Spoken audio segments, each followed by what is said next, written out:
que mais apresenta na autodeclaração pelo IBGE o maior número de negros, não é isso? No Brasil.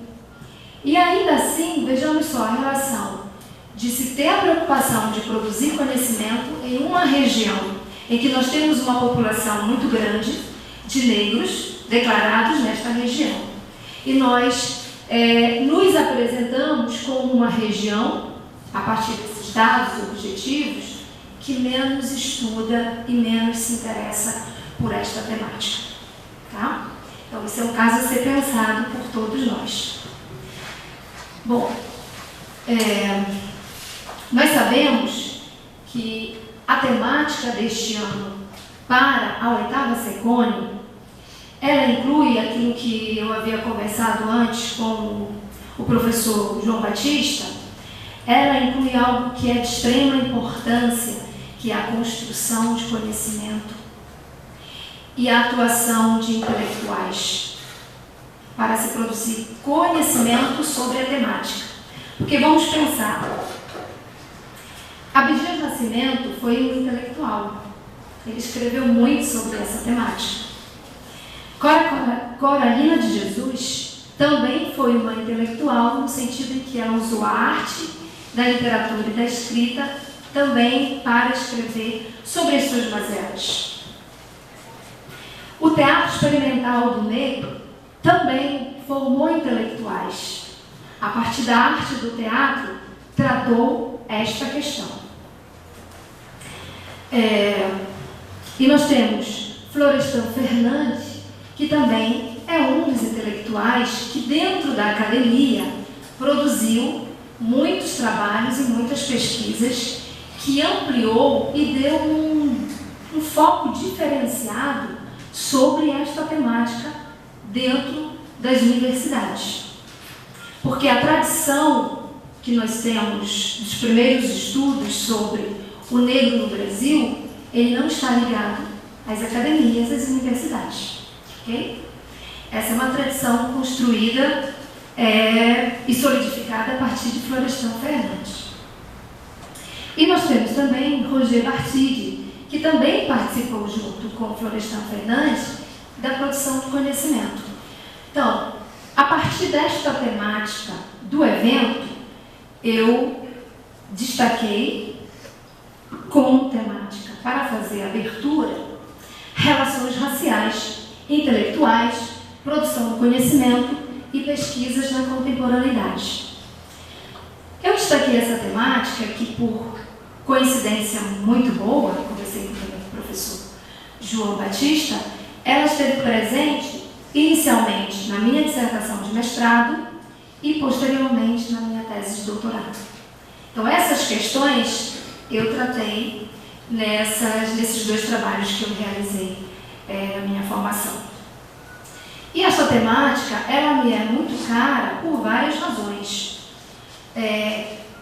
A primeira, e eu a considero a mais importante, partindo daquilo que, por exemplo, Pierre Bourdieu fala sobre conhecimento e interesse, que o nosso conhecimento ele não é desprovido de interesse, não é isso? Essa temática, ela me é cara pela minha história de vida, a história de vida da minha família, ok?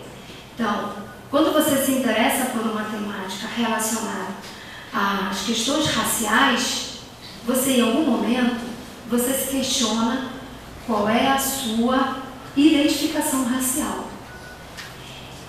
E eu posso dizer a vocês que adentrar nesses estudos não só contribuiu para a minha autodeclaração racial, como também para que eu pudesse entender os mecanismos que a própria sociedade impõe para que a nossa ancestralidade ela seja invisível.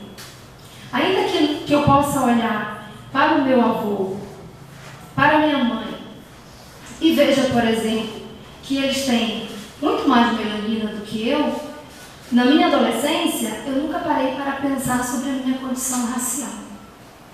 Ok? Então, esses estudos, na verdade, a partir de uma história de vida e a partir daquilo que você vai tomando consciência e que você vai compreendendo esses mecanismos de invisibilidade, você passa a compreender melhor você, o outro e essas relações que nós estabelecemos no Brasil. Então, e um segundo ponto importante desta temática é aquilo que eu digo sobre a minha militância acadêmica. Ok? Eu nunca participei do movimento negro, nunca estive presente, mas eu tenho uma militância que ela é acadêmica, a partir do meu trabalho, que eu realizo desde 2007 com relação a esta temática. Não só produzindo artigos, capítulos de livros, participando da organização de livros, participando da formação de professores de educação básica desde 2007, atuando como coordenadora da educação básica, atuando como professora do ensino superior, da pós-graduação, participando da elaboração de materiais para discutir esta temática.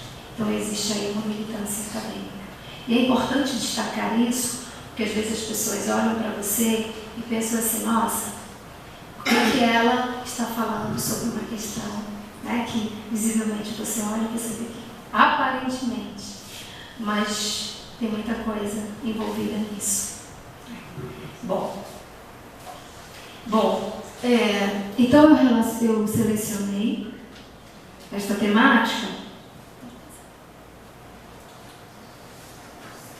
e eu começo a minha fala com uma das escritas do geógrafo brasileiro, né, Milton Santos, que também é um dos intelectuais, ok? Ainda que ele não esteja diretamente ligado, mas é alguém que teve uma grande ascensão acadêmica nacional e internacional. E eu gosto muito dessa escrita do professor Milton Santos, que ele diz assim: o intelectual existe para criar o desconforto.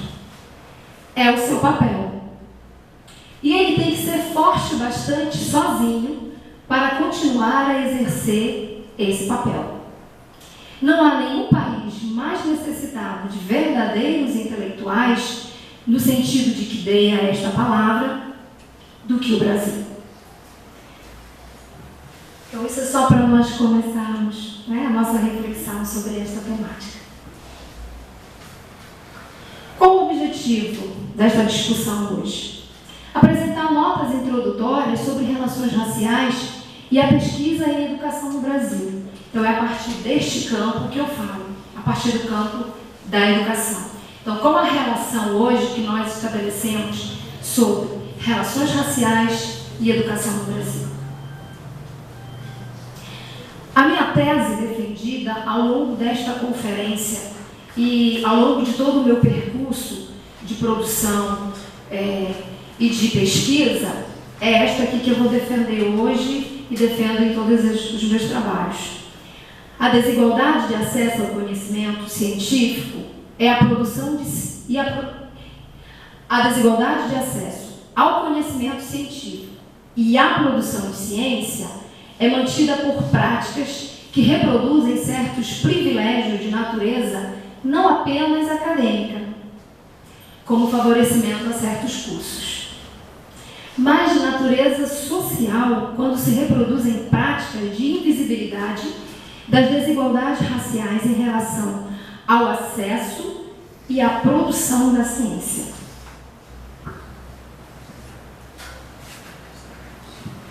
Eu organizei esta conferência a partir desses 4 pontos.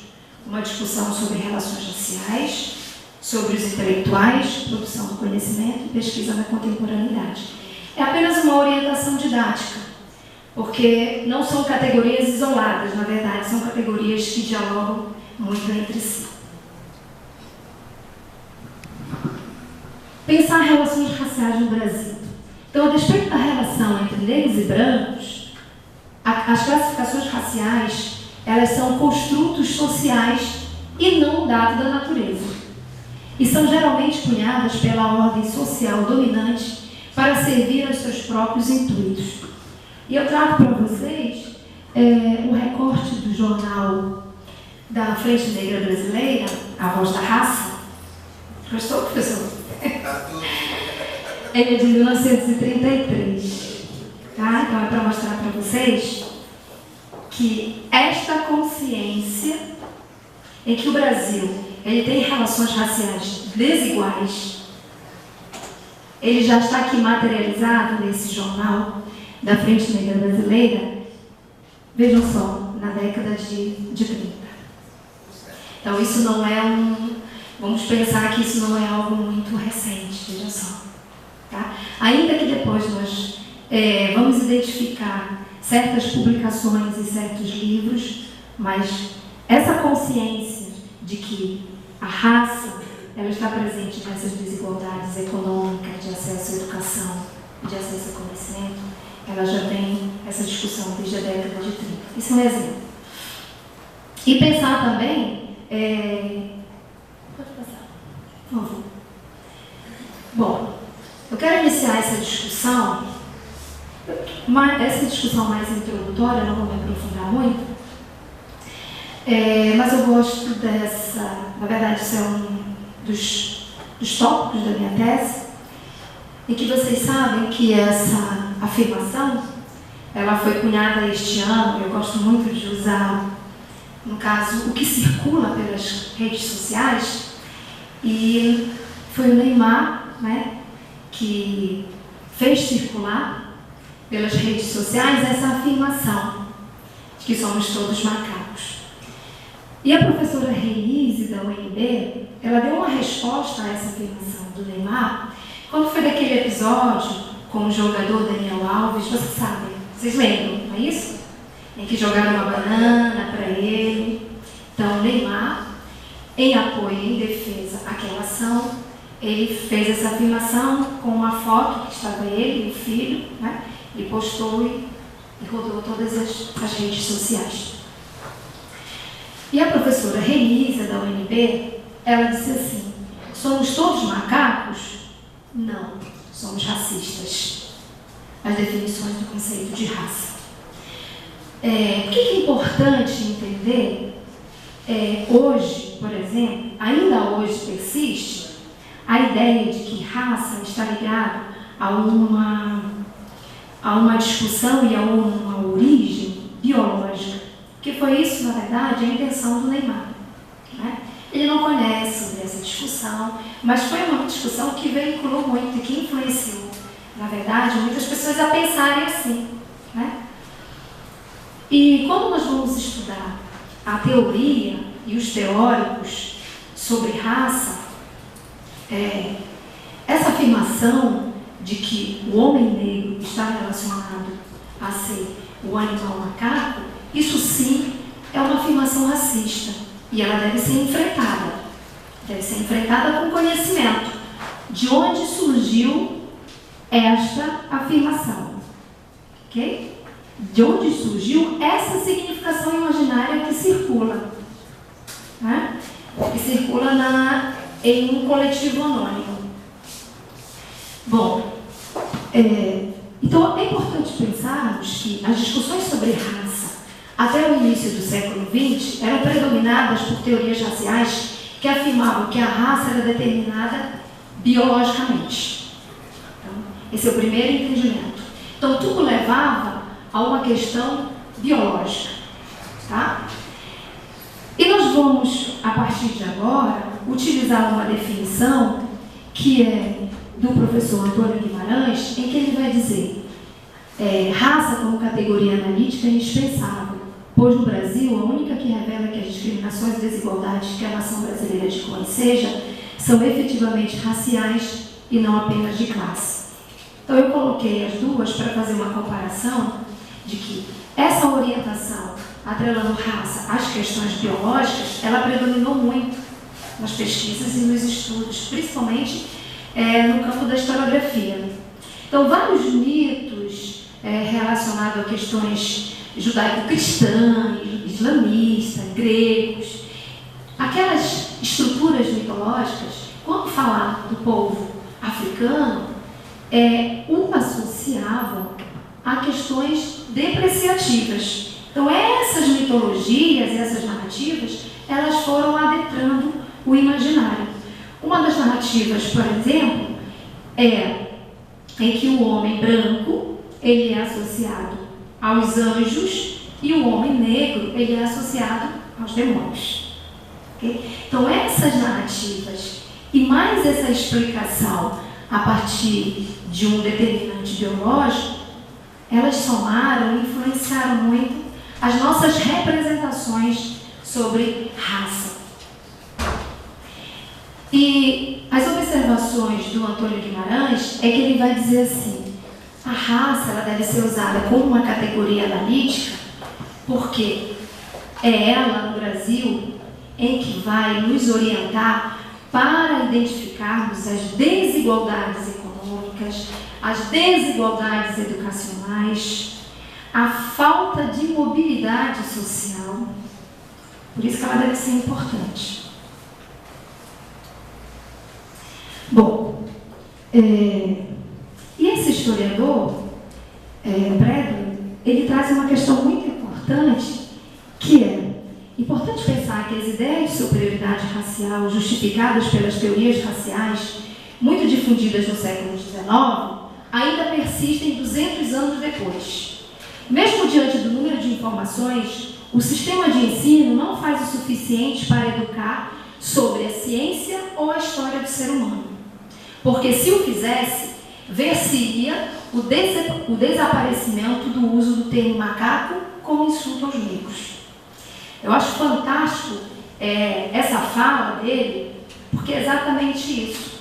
Aquilo que nós vimos, aquela ação no estádio, ela reflete ainda este imaginário.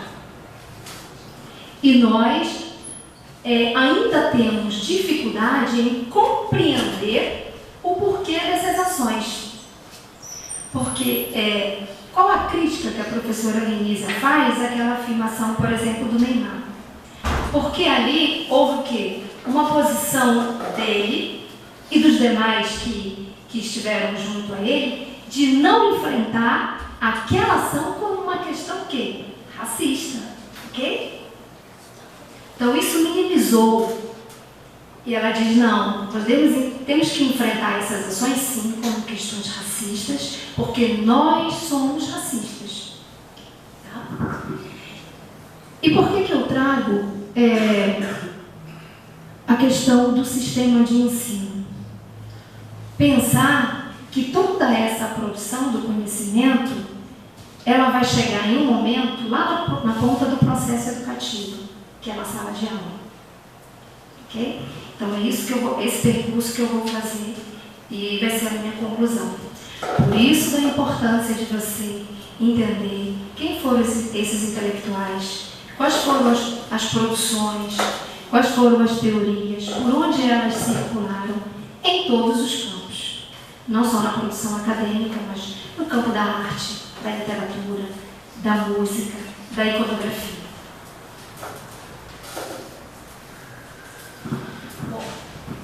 Por que é importante você discutir esta temática?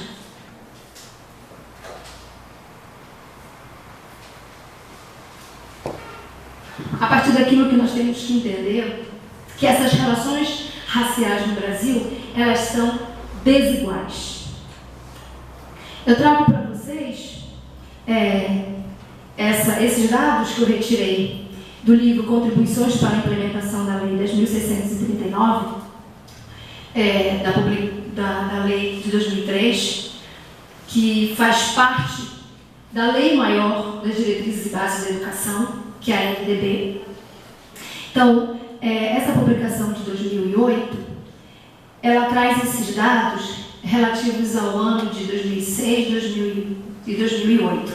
Então, acesso à educação.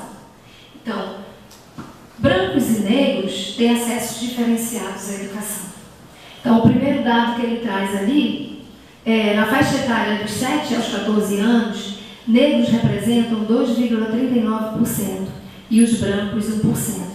Entre 15 e 17 anos, o percentual de pessoas negras, 6,2%, fora da escola, é o dobro dos brancos, 3,7%. Na faixa etária dos 18 aos 24 anos, os negros representam 46% e os brancos 39%. Tempo de estudo. Os negros com 15 anos ou mais tinham em 2006, em média, 17 anos de estudo a menos que os brancos. Professor, isso tudo está publicado, ok? São documentos do IPEA, Unesco e IBGE, só consultar. Taxa de escolarização e idade correta. Então, são aquelas pessoas que, vamos considerar, até os 15 anos eu tenho que estar terminando meu ensino médio, ok? Depois disso, eu já tenho que estar na universidade. Em 2006, no ensino médio, a diferença que separa a taxa dos brancos, 58,3%, da alcançada pelos negros, 37,49%, é de quase 21 pontos percentuais. No ensino superior, a distância entre negros e brancos é de 12,7 pontos percentuais, sendo 18,5% a taxa de escolaridade na idade correta de brancos, estão corretamente, e 6,1% da população negra. Vejam só a diferença de um para outro, em que está na idade correta.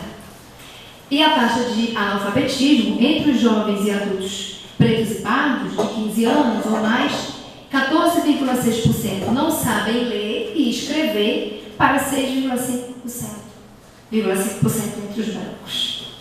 Então vejam só, eu gosto de partir de dados bem objetivos, porque, como Carlos Razinog diz, temos que partir desses dados e estudar o impacto da discriminação na nossa sociedade, do preconceito.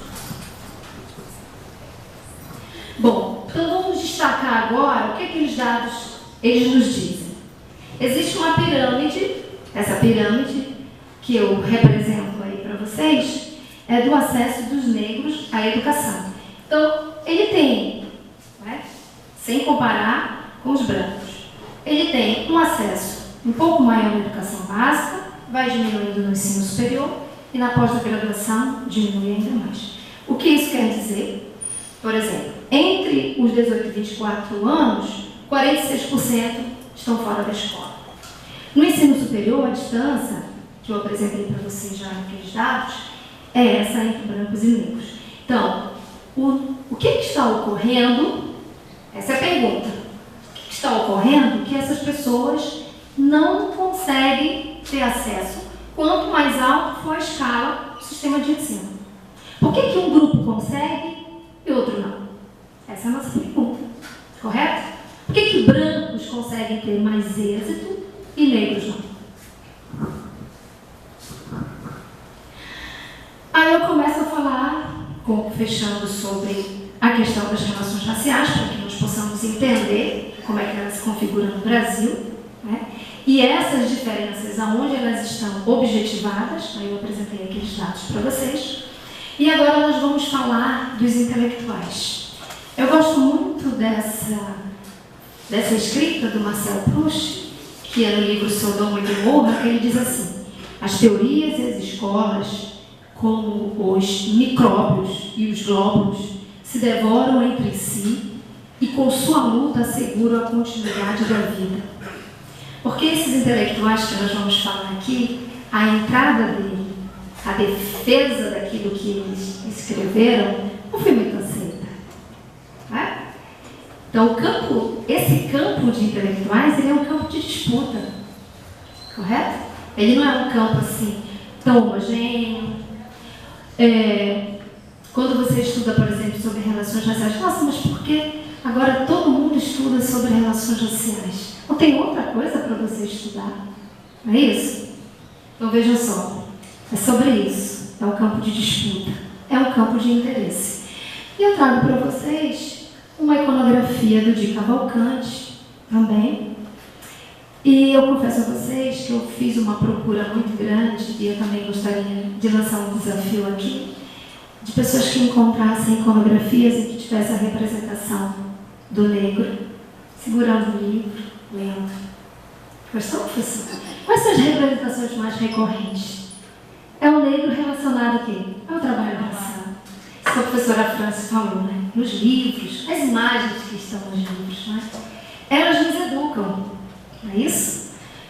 E vejam só, essa foi a única imagem e eu passei uma tarde toda. Se alguém conseguir mais, por favor, eu aceito, porque eu quero criar um acervo.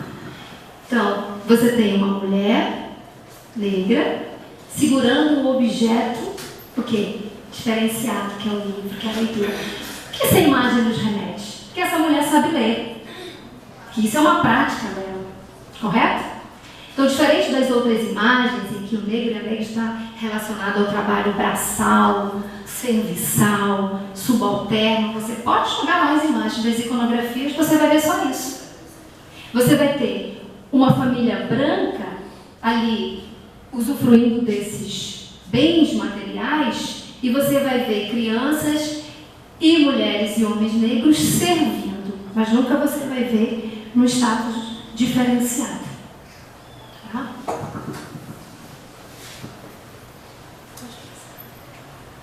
Bom, eu gosto também do Bourdieu quando ele fala que Bourdieu sustenta que o criador e sua obra são determinados pelo sistema das relações sociais, nas quais a criação se realiza com o ato de comunicação e pela posição que o criador ocupa na estrutura do campo intelectual.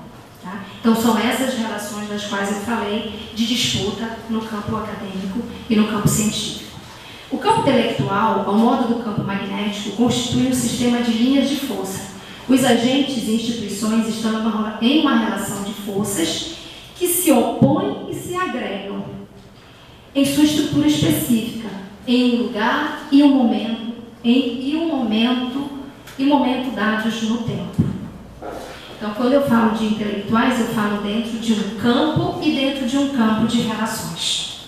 Então, quais foram os campos científicos e acadêmicos que tiveram a primeira preocupação em elaborar pesquisas e estudos sobre a condição do negro no Brasil?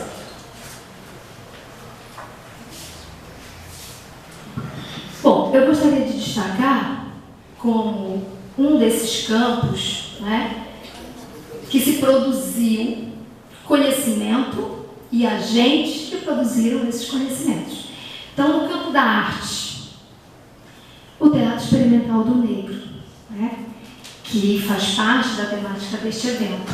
Então, pensar o teatro como um mecanismo de resistência, né? Porque você tem uma arte representada a partir de um conhecimento eurocêntrico.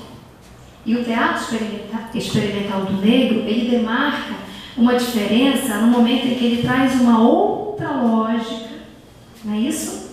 De se usar a arte para tratar das questões da sociedade brasileira. Isso foi fundamental.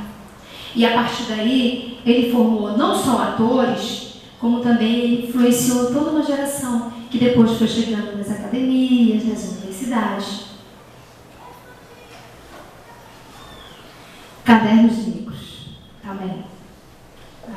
Então, é um outro campo, na verdade, é um outro segmento dentro do campo da arte, no campo da literatura, em que, por exemplo, você traz a Conceição Evaristo, né, que é professora de letras, pesquisadora, escritora, e ela diz assim: retomar toda a história de todos os fatos, contar todas as verdades para todas as idades do seu mito, que para sempre se refaz em liberdade. Liberdade, liberdade.